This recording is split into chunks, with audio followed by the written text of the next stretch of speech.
Okay student, आज हम करेंगे unit number 5 arithmetic translation exercise 5.2।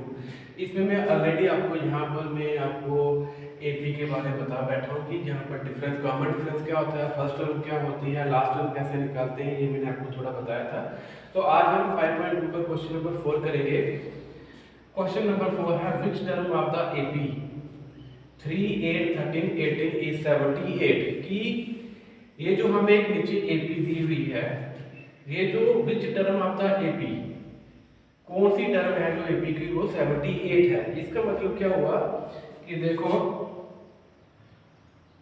हम यहाँ पर करते हैं, इसको सॉल्व करते हैं, सॉल्यूशन करके मैं आपको समझाता हूँ कि हमारे पास गिवन, देखो कि हमारे पास गिवन एपी कौन सी है।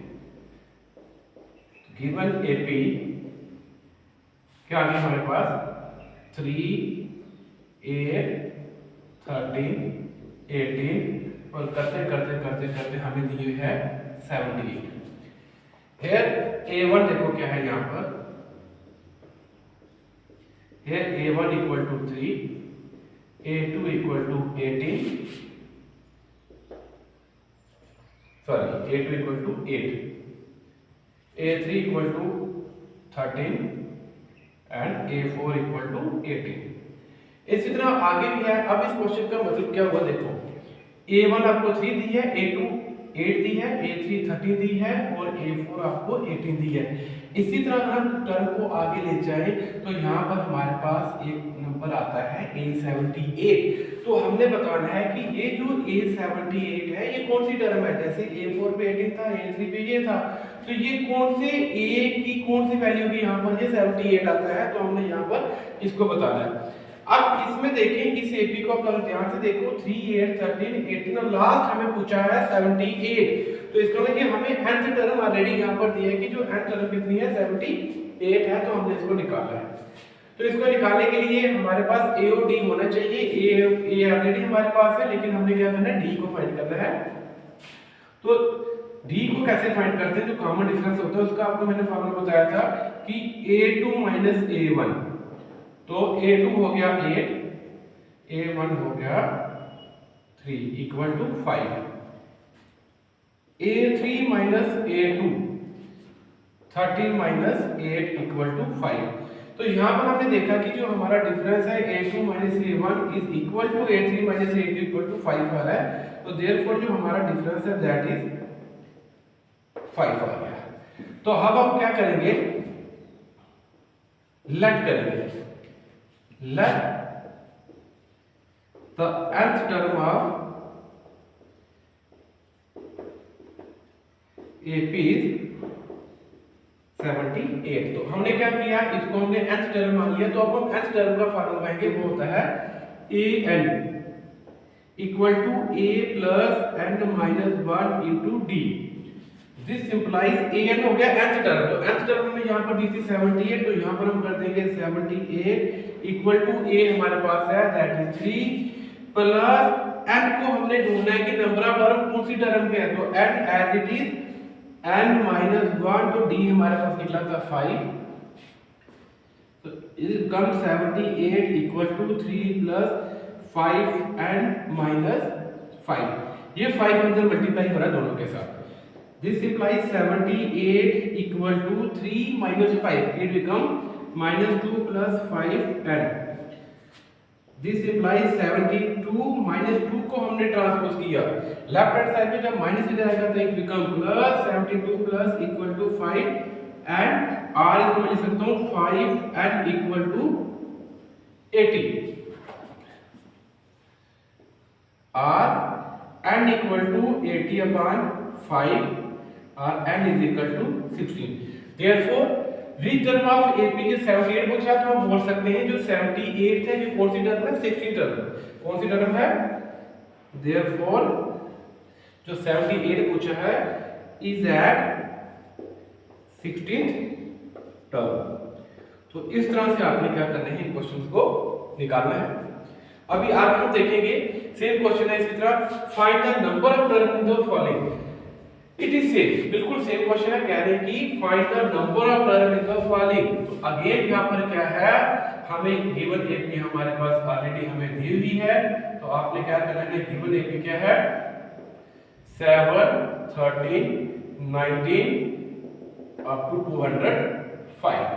तो again A1 is 7, A2 13, A3 19, तो ये 205 हमने ये बताना है। जिस तरह से हमें पता है कि A1 पे 7 है, A2 पे 13 है, A3 पे 19 है, तो हमने बताना है कि ये 205 कौन सी टर्म पे आता है, कौन सी चीज पे आता है, कौन से टर्म पे आता है, हमने ये निकालना है। तो इसको हम क्या मान लेते हैं, AN मान लेते हैं कि जो हमारा लास्ट है दैट इज 205।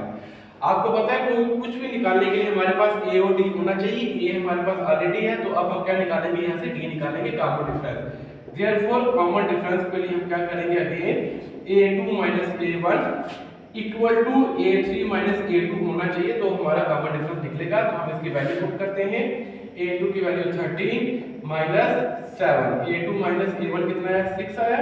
अब हम चेक करेंगे A3 minus A2, 19 minus 13 equal to 6। तो हमने देखा कि जो हमारा डिफरेंस है दोनों में सेम आ रहा है, तो देयरफॉर जो हमारा डिफरेंस है क्या हो जाएगा 6 हो जाएगा।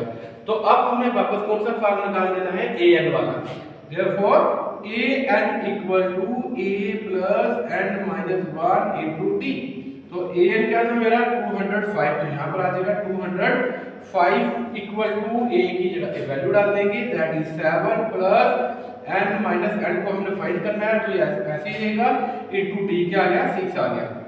तो ये आ गया 205 equal to 7 plus 6 N minus 6, ये अगर मल्टीप्लाई हो गया ये 6 दोनों के साथ, तो इट बिकम 205 इक्वल टू 7 6 आ गया 1 प्लस 6N। आज 1 को हम वापस यहाँ पर क्या कर देंगे, ट्रांसपोज कर देंगे, तो ये बन जाएगा 205 minus 1 equal to 6N। R इसको लिख सकते हैं 6N इक्वल टू 204। R ये मल्टीप्लाई हो रहा है, जब इसको हम ट्रांसपोज करेंगे तो ये क्या हो जाएगा, डिवाइड हो जाएगा 204 अपॉन 6। तो इसको जब हम डिवाइड करेंगे तो हमारा आंसर आ जाएगा N इक्वल टू, देखो यहाँ पर 6 और ये कट गया हमारा 3 के साथ, इट बिकम 18 टू 24 6 4 था। देयरफॉर नंबर ऑफ टर्म हमारी कितनी आ गई, 34 आ गई। इस तरह का कोई भी क्वेश्चन आएगा, यहाँ पर आपको AP और उसकी लास्ट टर्म दी होगी, तो आपने टर्म्स निकालनी है कौन सी, तो आप इसको ये फार्मूला लगा के आप इसको निकाल सकते हो। आई होप कि आपको ये समझ आ गया है। इसी के साथ मैं आपको कराऊंगा इसमें एक क्वेश्चन और कराऊंगा। ऐसे बहुत सारे क्वेश्चन है, जैसे क्वेश्चन है हमारा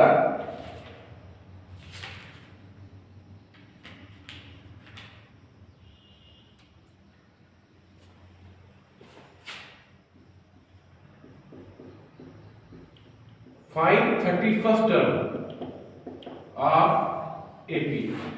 31st टर्म ऑफ AP को फाइंड कीजिए। आपको 11th इन विच, जहां पर आपको 11th टर्म आपको दी हुई है, 11th टर्म क्या दी है, 11th टर्म 11 टर्म आपको दी है 38 दी हुई है, और 16 टर्म आपको दी है 73। अब देखो आपके सामने क्या क्वेश्चन आया है कि हमने 31st टर्म को फाइंड करना है। 31st टर्म को फाइंड करना है क्योंकि जो 11 टर्म पे A11 पे मेरा कौन सा नंबर है 38 है, और A16 पे कौन सा है 73 है। तो बताना है कि 31st पे कौन होगा, A31 पे कौन होगा। तो ऐसे क्वेश्चन को निकालने के लिए आपको पता है कि हमें A और D चाहिए। A और D के बगैर हमारी जो AP है उसकी पॉसिबिलिटी नहीं होती। तो हम इसको क्या करेंगे, पहले A और D को फाइंड करेंगे। तो A D को फाइंड करने के लिए हमारे पास क्या फार्मूला है, देखो ऐसे क्वेश्चन में तो आप लिखते हैं कि आपको दिया गया है गिवन 11 टर्म। तो 11 टर्म को मैं लिख सकता हूं A11 equal to 38 and 60 term दी है A16 इक्वल टू 73। हमें ये इंफॉर्मेशन दी है। अब हमने इसी इंफॉर्मेशन के बेस पे क्वेश्चन को निकालना है। यहीं से हमने A निकालना है और यहीं से हमने D निकालना है। आपको याद होगा मैंने आपको बताया था कि A11 को मैं कैसे ले सकता हूं, नाउ A11 को मैंने आपको बोला था हम लिख सकते हैं A11 को A प्लस 10D, A11 को हम लिख सकते हैं A प्लस 10D। तो A11 और A प्लस 10D सेम है, तो A11 की वैल्यू थी 38, तो A प्लस 10D की वैल्यू भी क्या होगी 38। एंड A16 को हम लिख सकते हैं A प्लस 15D, तो A16 की वैल्यू थी 73, तो A प्लस 15D की वैल्यू क्या हो जाएगी 73। नो देयरफॉर हमारे पास रिक्वायर्ड इक्वेशंस क्या आ जाएगी, रिक्वायर्ड इक्वेशंस फर्स्ट आ गई A plus 10D equal to 38 और सेकंड आ गई हमारे पास A plus 15D equal to 73। Okay, अब यहां पर आप देखो ये जो इक्वेशंस बनी इसको हम मानेंगे फर्स्ट, इसको मानेंगे हम सेकंड। अगर आप ध्यान से देखें तो ये हमारे पास क्या बन गई linear equation, pairs of linear equation in two variable. यहां पर दो वेरिएबल यूजर हैं A और D, तो अब हम यहां पर लीनियर इक्वेशन का कांसेप्ट यहां पर लगाएंगे। तो हम क्या करेंगे, लीनियर इक्वेशन का कांसेप्ट निकालते हैं वेरिएबल की वैल्यू निकालने के लिए। तो हमें A और D चाहिए, तो हम A और D किसी की वैल्यू निकालने के लिए हम यहां पर उसका यूज करेंगे। तो यहां पर मैं क्या करता हूं, subtract first from second, first को सेकंड से निकालते हैं, that is A plus 15D equal to 73, A plus 10D equal to 38। तो इसको हमने सेपरेट करना है, तो इसके बाद जब बार माइनस के साइन होंगे तो इस सब के साइन क्या हो जाएंगे, चेंज हो जाएंगे।